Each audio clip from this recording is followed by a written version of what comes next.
Hello and welcome to another episode of Not Too Deep. I'm your host, Grace Helbig. I am thrilled to let you know that we have Nik Dodani on today's episode. You might know him as Zahid in Atypical on Netflix. It just ended. We talk about that entire experience, what he's learned from the whole process. And more recently, you might know him as Jared, the best friend of Ben Platt in the movie version of Dear Evan Hansen.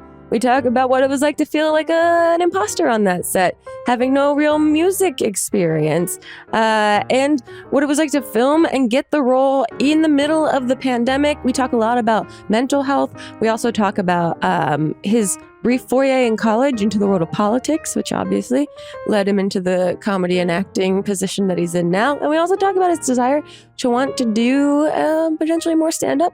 I hope you all encourage him to do so. And we get his hot take on gay wizards. It's a really wonderful episode. I enjoyed this conversation so much. I hope you do.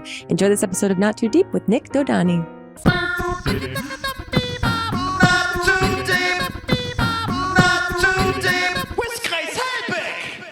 Okay, Nik, I have a million questions for you. I mean, probably like 20 in total, but I'm so excited to talk to you as someone. Okay, I ask this question a lot of people that I think are kind of like multi-hyphenate artists. How do you describe what you do? Oh, that is a great question. I actually don't think I've ever been asked. You can say it's a bad question too, because I know it puts you on the spot immediately. No, I mean, I don't think I've ever been asked that question. Okay. Other than by my parents, who for a long time didn't understand what I did. Hey, same. Yeah. How do you explain podcast host to It's impossible. Internet sensation. I would say that I mean, in the most basic sense, I'm an actor, I'm a writer, I'm a comedian. Mm-hmm. I do funny things to make people laugh. I agree with that from an outside perspective. I'm curious about your journey. Talk to me about how you got here. You're from Texas originally-ish. Yeah. And then how did you end up in Los Angeles? How did we get into entertainment? Yeah. So I was born in Dallas, but I grew up in Arizona. Okay. And while I was in Arizona, I started acting in like community theater and student films. I got into it because my older sister was in acting class just for fun. And I was at that age where I was just copying everything she was doing. Yeah. And I was like, oh, I want to do that. And it stuck. It was the only like extracurricular thing that stuck. I tried basketball, I tried soccer, I tried karate. So it was either sports or arts, and arts stuck. Well, okay. I also tried like robotics. Wait, how do you try robotics? There was a robotics club at my school. Got it. Where they made robots. Cool. Which is cool, but that also didn't quite pan out. And yeah, I started acting. And then I moved to LA about 10 years ago for college. I went to Occidental College in Eagle Rock. Studied politics, got very sucked into the college activist lifestyle. Okay, so talk to me about that moment. How did you, so you're coming out to Los Angeles, you have this kind of like interest in arts. How do you go politics route? I give the credit and the blame to the college. The year I started, the Huffington Post ranked Oxy the most radical college in the country. Really? Which I thought at the time was just like the coolest thing. Yeah. Right? That's such a choice word. I know. Radical. The most radical. But it really was exactly, it was a caricature of what like right-wing people say liberal arts colleges are like. Gotcha. Like it was exactly that. Yeah. And I got very sucked into. You played the part. I played the part. Exactly. Yeah. Yes. It was the toughest role yet. No, I got really sucked into it and I enjoyed it ish. It's just a very intense lifestyle to like be working. I have so much respect for activists, and like people that work in politics and, well, less respect for people that work in politics, but the activists, I definitely do have a lot of respect for, not for me. And then I got back into acting in like 2014. Okay. Started doing stand-up in 2015, started writing a few years after that. And got really lucky, honestly. Okay, when does comedy come into all of this? When does stand-up come in? Because that's not just something you kind of like passively decide to do, I imagine. No, that's an active masochistic choice. That's a very proactive, self-harm, artistic, Yes, endeavor. exactly.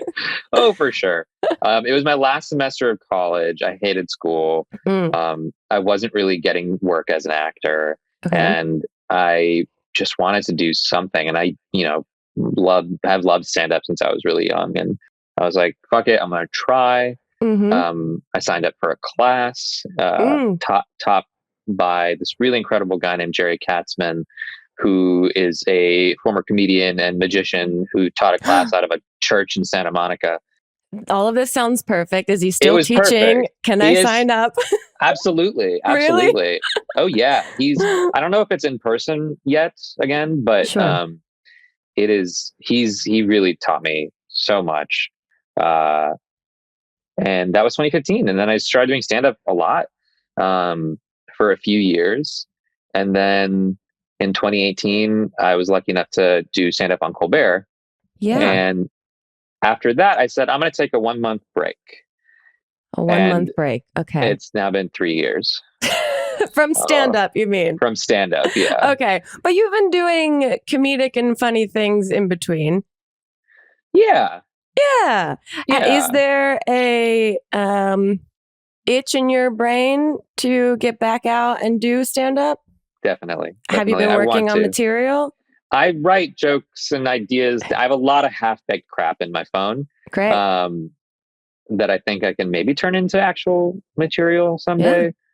But yeah, no, lately I've been feeling more and more like I went to a 9/11 benefit show a couple weeks ago that it was hosted by like Pete Davidson and Jon Stewart, and they just had all the greats. It was like Chris Rock and Wanda Sykes and Amy Schumer, and I was John Mulaney, who was just insane. And I'm like, this level of like craft is like so incredible and like wildly difficult. And it made me want to try again.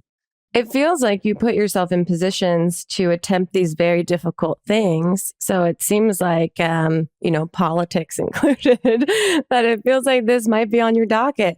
I do wonder, did you learn any magic from that man? I did not learn any magic from Jerry. Oh, dang. Magicians keep that stuff close to their chest. That's true. I didn't even ask because that felt rude. It felt rude. Okay, well, talk to me about Atypical. How does this happen for you? What's the audition process like in this situation? Yeah, so I auditioned the first time, like the summer of 2016, for the main character, for Sam. Okay. And then a couple months, I think, later, got called back for Zahid, and then had to go through, I think, maybe 2 or 3 more auditions, meeting with the various producers and studio executives and all that kind of stuff. And after I want to say 5 or 6 months of auditioning, I found out on Halloween of that year that I booked the role and that we were starting. What were you dressed as when you found out? This was Halloween 2016. So I was getting into my Hillary Clinton outfit. Is this real? Yeah. This is days before the election. We all thought it was going to be a fucking... Oh, yeah. I've repressed that very intense period of time deep down. But I'm glad. Okay, so you're about to put the wig and the sensible pantsuit on. Okay. And then you find out that you booked this part. Yeah. And it was surreal. It was crazy. And we started the week after. Wow.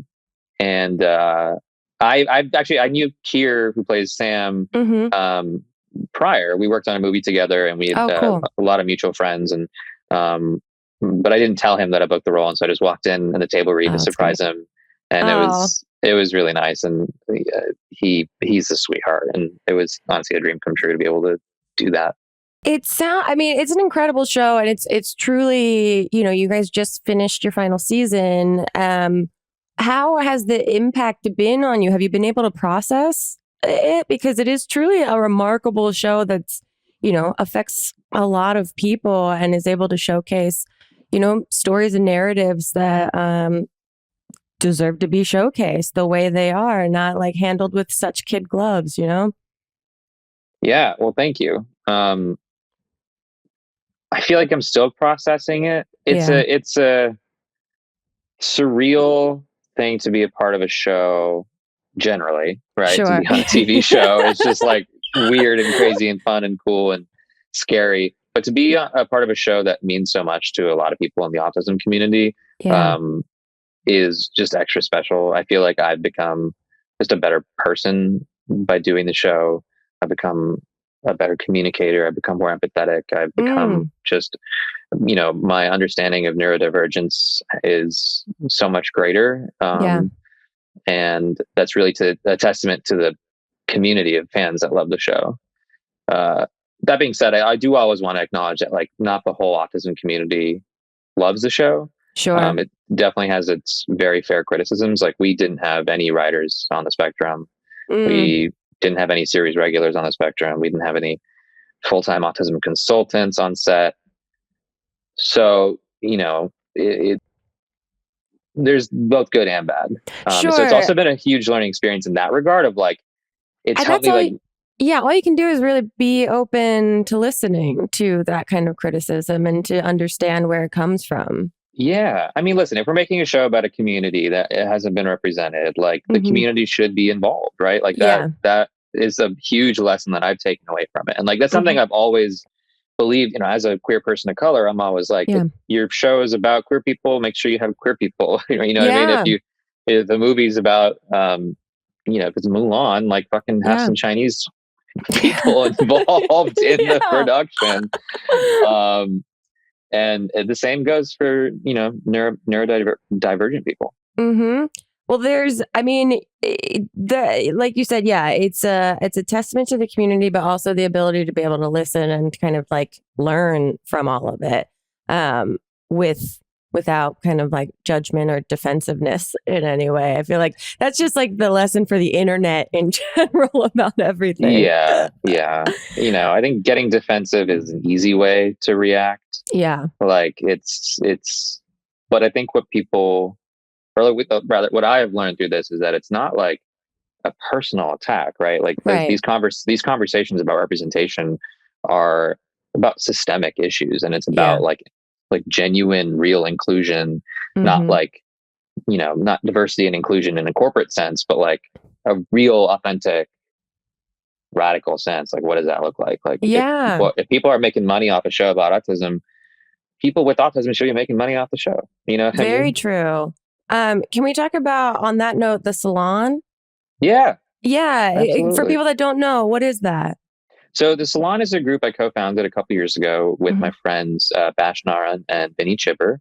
And it's a group for South Asian artists and executives in the industry. Cool.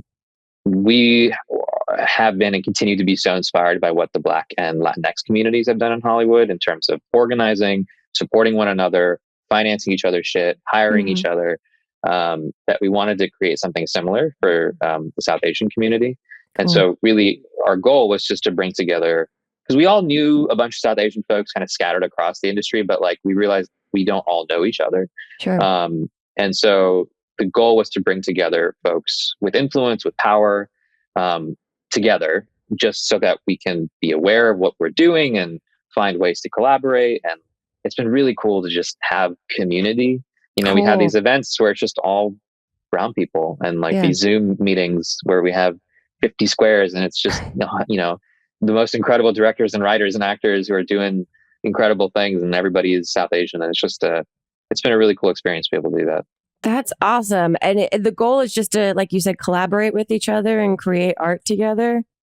Yeah. So, I mean, it started out pretty informal. We just like hosted these dinners every couple months where we would bring different people together and just like have like a cute little moderated dinner where we'd switch seats every course and talk about what we wanted to and like share about our lives and drink and eat. And but as we grow and as we try and do a little more, we also want to focus on like the next generation of talent. So we launched a mentorship program last year, and we actually have applications open for year 2 right now. Ooh, where can people go if they're interested? www.thesalon.xyz. Ooh, fancy. Yeah, I know. Well, Salon.com is taken, so unsurprisingly. But yes, that's truly focused on like the next generation and like people that are coming up right now and like help connect them to people who have done what they want to do. That's awesome. That's really incredible and I think really important. It seems like you're balancing out all of the comedy with important things. I feel like you're very well balanced.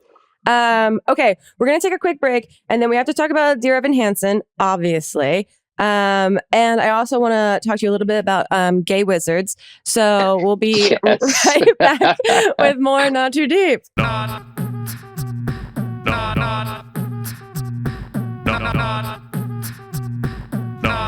Too Deep with Grace Helbig. Hi friends, Grace Helbig here from the podcast Not Too Deep, which you are currently listening to, hosted by me, Grace Helbig. Just wanted to say a couple of things. One, thank you so much for listening. And two, if you are enjoying yourself to such a degree that you'd love to leave us a review on the Apple Store, that would be so appreciated, because again, you are very appreciated for giving us your time, your ears, your attention, whatever it may be. And that was my couple of things. Now back to me.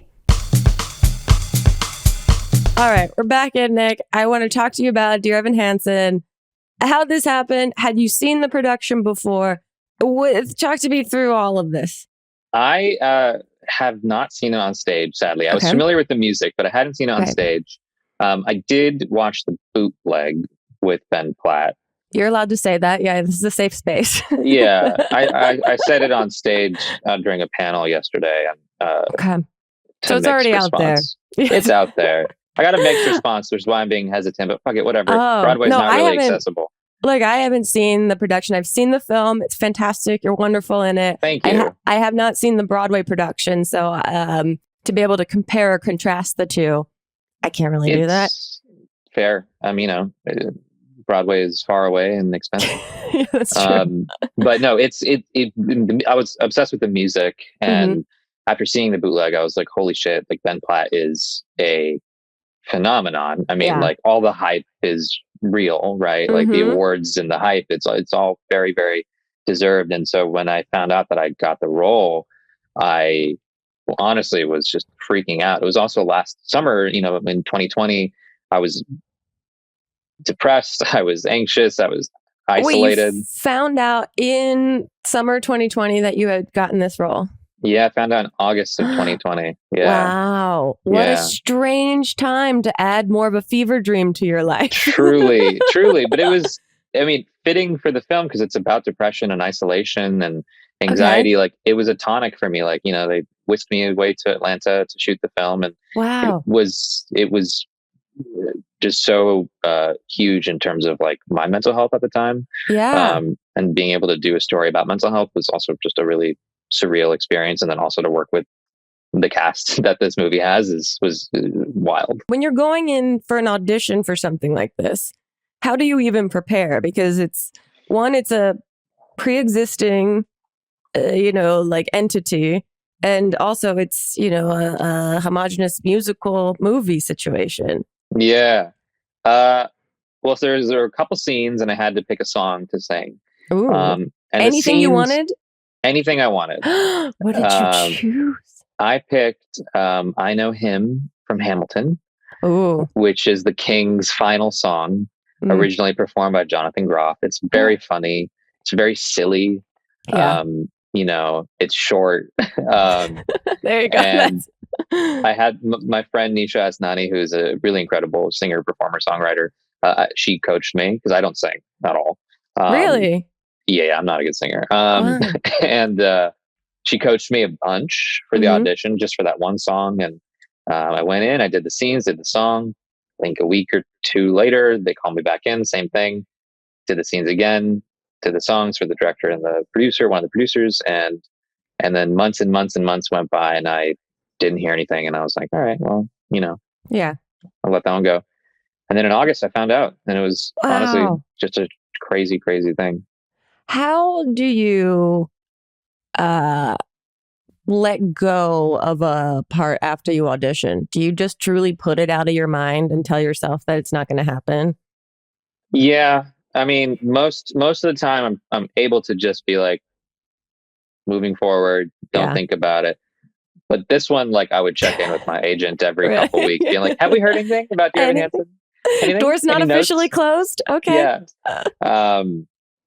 For roles like this and for projects like this, it's hard for me to let go. Like Sure. As much as I want to be like, I'm Zen and I live in the present and not the past or the future. No fucking way. No, I'm a fucking neurotic actor. Like I obsess over things. I mean, I'm right after this, I'm doing a self-tape and it's for something I really, really, really, really want. And I just can already feel myself manifest becoming obsessed in an unhealthy way.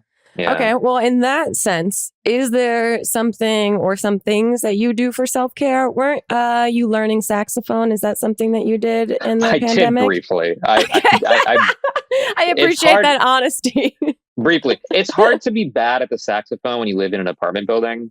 Oh, yeah. That's a tough call. Yeah. And since everybody was home. Yeah, you're asking a lot of your neighbors to tolerate. Yeah, and I wasn't ready for that type of lifestyle. But no, I would say like self-care for me, especially in the past year, has been like consistently going to therapy. I see a therapist virtually every week. Meditation. Recently learned transcendental meditation, which is really wild. I've done like basic like guided meditations and like breathing meditation in the past, but like transcendental is like what's the concept of that? It's based in like Indian chanting meditation, so it's pretty straightforward. You basically get like a mantra that you close your eyes and you're supposed to hear the mantra, right? You're supposed to hear the chant in your head over and over, and that's it. That's literally it. For 20 minutes. And it's pretty remarkable what that does. Yeah. It's the simplicity of it that's so challenging in so many ways. Yeah. I mean, it's hard. But like, it feels like magic. Yeah. Like it feels like the closest thing to magic. Oh, that's cool. That we get. So was this something that took effect while you were shooting the film? Is this stuff like when you're in Atlanta, we're working on this film and you're in still the middle of a pandemic, but you also have this like incredible role and these incredible people. Like, what was that experience like? 'Cause now the film's coming out, people will finally get to see it. It's anticipated, et cetera, et cetera. Like, where are you at? I'm doing good. I'm excited for folks to see it. I mean, I know. I'm excited for like fans of the show to see it. I'm excited for like teenagers to see it. I'm excited for non Hollywood types to see it. Yeah. Because I really think people will like it. I mean, it's got speaking of like transcendental, it's got a very transcendental message, I think, especially for people that weren't able to see the Broadway production, but have always been curious about what the hubbub's all about. Yeah. I think people should give it a shot. Well, there you go. That's a thrilling recommendation for it. It's good. It is a great film. It's great. Don't listen to the critics. That's what I would say. Don't listen to the critics. Yeah. The performances are crazy. Like, I'm not talking about my own, but like Ben specifically is just insane. And like, I think folks will dig it. I agree. The in the press that you're doing for this film, I've seen on your Instagram that you've done a lot of beautiful photo shoots. I wonder, how do you prepare for these gorgeous events? It's with a lot of help from a lot of people. I mean, I feel like your aesthetic is I'm obsessed with your style, and even your sweatshirt today, that I'm like, this feels like it's a little bit coming from you. Oh, I mean, for sure. I mean, it's like definitely, it's a collaboration for sure between like me and stylists and hair and makeup people, and like different designers, and the photographers. But I feel like my sense of style, is always changing. And so it's really cool to be able to work with other people in terms of like figuring out how it's going to change. Yeah. And like how to show up and like be present. Well, there's first of all, how would you currently, before it changes, describe what your style is? Ooh, I don't know. How would you describe my style? I feel like you have this kind of like effortless, cool nerd chic situation going on, but like a smart gay skater boy. I love that. Smart gay skater boy. I fucking love that. Boy spelled BOY. Exactly. Yeah, very Avril Lavigne undertones to all of it. Love. But I'm also curious because with actors and using social media, and you're also, involved in politics, and you have, authentic opinions about the world, and you're involved in that. What's your relationship with social media? I don't have a good one. I think I don't club. Have a I don't know. I don't know anyone who does, but like a few years ago, I deactivated my Twitter, got off Facebook. Just because it was too much. Like it was noise. It's just noise, and it wasn't good for mental health. And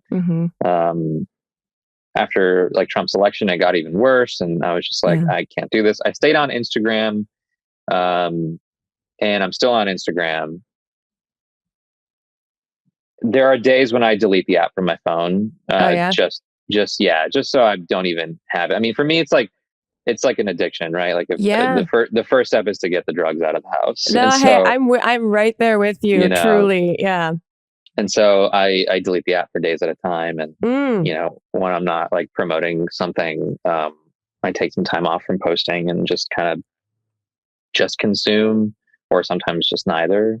Yeah. I don't know. I haven't figured it out. I spend so much time on my phone. It's really unhealthy. I'm with you. I only ask because I'm looking desperately for recommendations on how to distance myself a bit in a healthy way. But I'm doing the same exact thing of being like, I have to create some solid boundaries for myself. I can't just wake up and hope one day I have this beautiful, healthy relationship with this thing. No, I think the only real like foolproof advice, which I'm not following, is to delete everything. Yeah. Like I feel like I have a few friends that aren't on any social media, and like, wow, exactly right. You're like, oh wow, I wish I could unicorns. Do that. It's incredible, and they're doing fine. And they exist. They're not dead. They're doing great. They're not dead. They exist. They're working. You know what I mean? Like, they're present in the world. It's incredible. It's funny though. They do feel FOMO a little bit. Yeah, which is interesting. That's a little bit. It's grass is always greener. Exactly. So, okay, Nik, I have to get you the 2 questions that I ask every single guest that is on the podcast to lighten the mood a little bit from our deep, dark social media addiction. The first question is, who, alive or dead, would you most like to throw cold spaghetti at?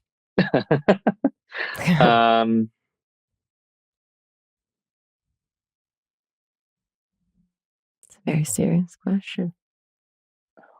Alive or dead? That's the part that gets me. It's like, well, we also understand that this is an answer that can change on a daily basis. So it's just who comes to mind today. It's not a permanent answer. Okay. I'm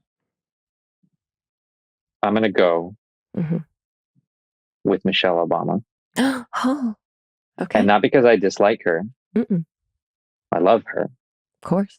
I just would love to see her react to that. I too would love to see her react just to you. Cold carbs, Yeah, and she'd be like, we gotta figure out a healthier meal for these children. I would love to see that.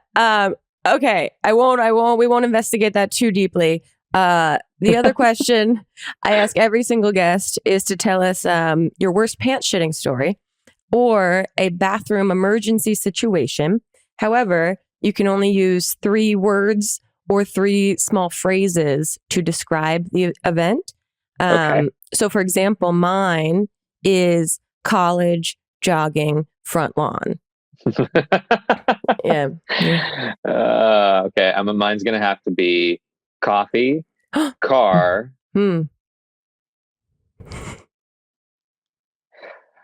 catastrophe. Sounds like it.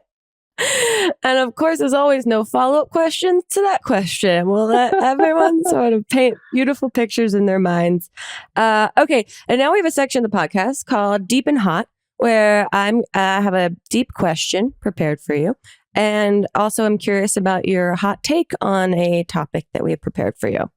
Cool. So, the deep question that we have for you is, is who you really are something that has always been inside of you, or is it something that has been shaped and molded over time?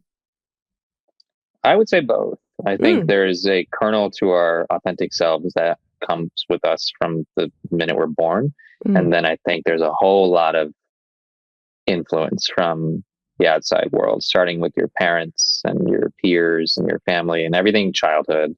And then, that childhood shit sticks for life. You try and grow past it and it's just always there. No, it's there. It's in the foundation, Yeah. But I think it's a mix of both. And I feel like as I get older, I'm like able to identify what is me and what is like my past and trauma and circumstances, and being able to kind of process and figure out what's what. Yeah, I hear you. As someone that also goes to therapy on a weekly basis, detangling all of that kind of tangled stuff inside starts to really, put things in perspective. It really does. Okay, the hot take that we have prepared for you is gay wizards. What's the question? Well, I've noticed that, and correct me if I've inferred incorrectly, but in your Instagram, one of your dream roles seems to be a wizard, perhaps in the Harry Potter universe. And in thinking about that, I wonder why there aren't as many, sexually on the spectrum wizards in that universe. Specifically in the Harry Potter universe? Well, honestly, I would just love to put out there that if you could rewrite or write a new wizard, movie or something that is a bit more inclusive, I would absolutely love to watch that. That is the dream. That is a dream. Gay wizards are the best wizards. I mean, in my mind, all witches and wizards are a little queer. Yeah. Of course. I mean, where do you think the magic comes from? Thank you. Exactly. Yeah. I'm curious. So that is your, in fact, dream role? It's definitely one of my dream roles. I would love to just play like a stoner wizard who makes potions and sells the potions illegally. Like, I don't know, just a comedy / adventure show. Yeah. I could totally see that. Did you grow up reading the books and watching the films and all I did, of that? yeah. Okay. I was a huge fan. I am a huge fan-ish. I mean, J.K. Rowling's transphobic bullshit is really disheartening, disappointing, and very unfortunate. I wish she wouldn't. But so now my relationship to it is a little complicated. Yeah. But huge Potterhead. What house are you in? I was just going to ask you. I thought for so long that I was a Hufflepuff. Okay, love puffs. Me too. It made a lot of sense for me. And in the last few years, I think I retook the quiz and I lean more Ravenclaw. So nice. I think I might be a bit of a cuspy situation. Yeah. There. How about you? A Raven puff? Is that what they're called? Okay. That's very cute. So. Yeah. It sounds like a Pokemon, so it's cute. Well, imagine that fandom crossover. Oh, maybe that's what we should be working on here. What house are you? I identify as a Ravenclaw. Okay. But I was sorted into Gryffindor. Ah, okay. What are the major differences for you that you've found that you identify with Ravenclaw? I just feel like I just feel more kinship to like the witty, kind of cocky, smart, dry. They don't need to really impress anyone too much.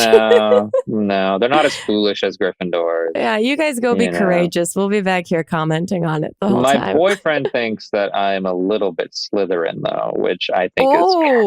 He's a Slytherin, so I think he just wants company. Okay. Yeah. We should work on those abandonment issues then. He's a huge fan of yours, by the way. Oh, really? Huge. Yeah. Well, he's yeah. got great taste. Yes, he does.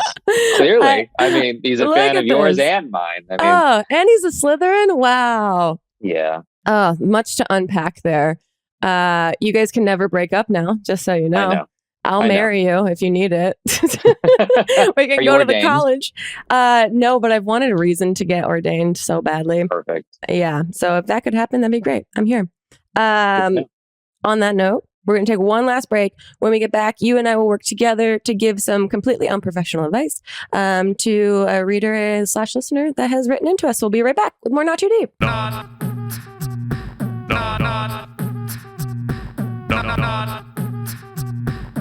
Not Too Deep with Grace Helbig. All right, Nik, thank you, as always, for all of the wonderful conversation thus far. You seem very well equipped to give a listener / viewer some advice with me. And I think this, and it's okay if you're absolutely fucking terrible at it, because that's a story of my life. This question, I feel like you might have some commentary on. So it's a bit touching on imposter syndrome. This person writes, I've just started a new job out of college. I have no clue how I landed it, but I'm here. Anyways, I have no fucking idea what the actual fuck I'm supposed to be doing. Everything's remote, so making friends is hard, and everyone is in their late 40s or 50s, so it's not like I can start a TikTok email chain to make friends. What do you think I should do to connect with the boomers, or at least work out what the fuck I should be doing at this job that I clearly am not qualified for? Listen, you got the job, so you are qualified. There you go. And no one knows what they're doing. That's one thing that's been like such a terrifying delight to learn as I get older, is no one knows what the fuck they're doing. I agree. And you might not believe it, but you have to remind yourself that truly that is how other people are feeling all the time. Yeah. Even if that's not what they're projecting. Mm-hmm. In terms of making friends with the boomers, I've had to do that a lot as well. Remote is tough.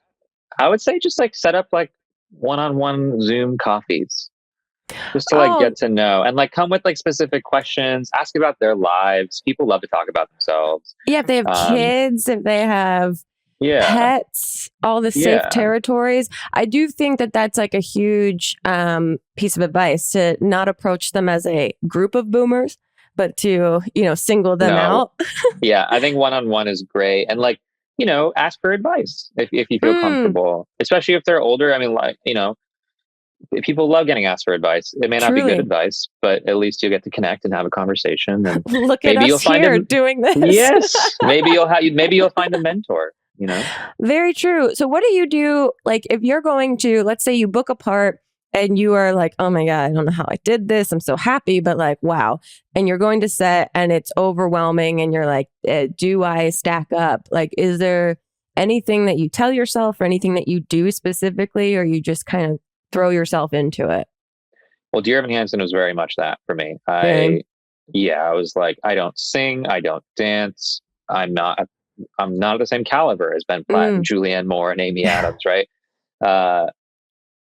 And so for this specific one, all I told myself was like, I'm going to put in as much work as I possibly can. And then whatever happens, like in terms of preparation, do all the work, go the extra mile with the prep. Whatever happens on the day happens. And I just have to go in confident. And even if it's not real, like faking confidence is key. That's acting, right? Yeah. Well, it also turns into genuine confidence. If you fake it well enough, I actually think there's like a psychological theory about this, but if you fake confidence, it can turn into genuine confidence. And then once you have genuine confidence, it changes everything.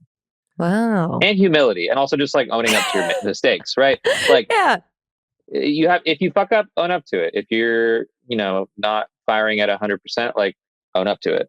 Yeah. And I think that's it. I think that's great. Yeah, there's that whole, thoughts are things and the manifestation of it all. And then, like playing the part until the part actually becomes authentically part of you. I meant to ask you this earlier. Is there a standout, embarrassing audition that you've experienced? I like to ask people that audition a lot if they have one particular memory that comes to mind. I don't think I've ever had an embarrassing audition, but I've had bad auditions. Okay. Like where the performance is just not good. Sure. And the timing is off, the jokes don't land, the interpretation of the script is not right. Playing a very serious scene as a comedy or vice versa, when I clearly did not read closely enough or prepare, if I didn't sleep enough the night before, and I'm just like, the energy isn't there. So I've definitely had auditions like that, where I walk out and I'm like, that one got away from me there. That one got away. But not everyone is fucking good at work every day. I think that's also very true. In the idea of remembering that everyone is feeling some level of imposter syndrome. Sometimes people are at their peak imposter syndrome. Sometimes people are like very, just scratching the surface of it. But also remembering that everyone's human and that we're not machines. Thank God. Not yet, anyway. And not yet. Here's hoping that's the only way to save our culture. That everyone fucks up and everyone makes mistakes, and treating people the way you'd want to be treated in your mistake making, I think, is wildly important. Nik, we've gotten towards the end of the podcast. I just want to know, like, what's coming up next? What's going on for you? Obviously, the movie's coming out, and by the time this airs, I think it'll be out, so everyone should go watch it. But what else? Yeah, right now I'm focusing on my writing. Cool. Oh yeah, aren't you adapting a book right now? Yes. Yeah. Talk to me about this. I meant to ask you about this. Yeah, it's called Blue Boy. Cool. It's based on a novel of the same name. It was written by this guy named Rakesh Satyal, who is this really incredible author. And it's about this 12-year-old Indian kid in early 90s Ohio, who's coming to terms with his sexuality, with his place in his school and his temple and his parents. And it's just like a really sweet, quirky, weird coming of age story, like very Lady Bird, very eighth grade. Yeah. So I'm writing the screenplay. I've written the screenplay and revising it right now, and we're developing it and trying to turn it into a real thing. Oh, I feel like you have next to no experience with that story to be able to infuse it with any personal perspective. No, totally. Well, that's very cool. Before we wrap up completely, as a token of our appreciation for making time to chat with us today, we have a personalized horoscope that we have written for you. Like, we are not professional therapists, advisors, and we are not professional astrologers. Melissa has put it in the chat for you if you'd like to read it out loud for everyone. Dear Sagittarius, Archer of the Stars, this month you'll be especially motivated and on an upward swing, hitting some major goals. So don't listen to the neighbors' complaints and blow. What? Oh, I get it. Wow, I can't read. See, this, you don't always show up at 100%. So don't listen to the neighbors' complaints and blow away on that sax, baby, and show them what that mouth do. There you go. Show them what that mouth do. That is great parting advice. It's in the stars. So it's in the stars. Thank you so much for chatting, Nik. This was super so fun. Much. Yeah, thanks for having me. Where can people find you on the devices that you may or may not have been deleted from at some point? Yes, I'm on Instagram at Nik Dodani. Awesome. That's great. Yeah. Go see the movie, guys, and fingers crossed for the stand-up that hopefully will happen in the future. One day. And for the adaptation. So exciting. Thank you so much. Thanks for having me. This was so fun. Of course. And we'll see you guys next time on another episode of Not Too Deep. Goodbye. Too deep, too deep, too deep, not too deep with Grace Helbig. Not Too Deep is a production of Grace Helbig Incorporated. Producer Melissa D. Montz. Edited by Shireen Lani Yunus. Post-production sound by Chris Henry. And an extra special thanks to Flula for the theme music.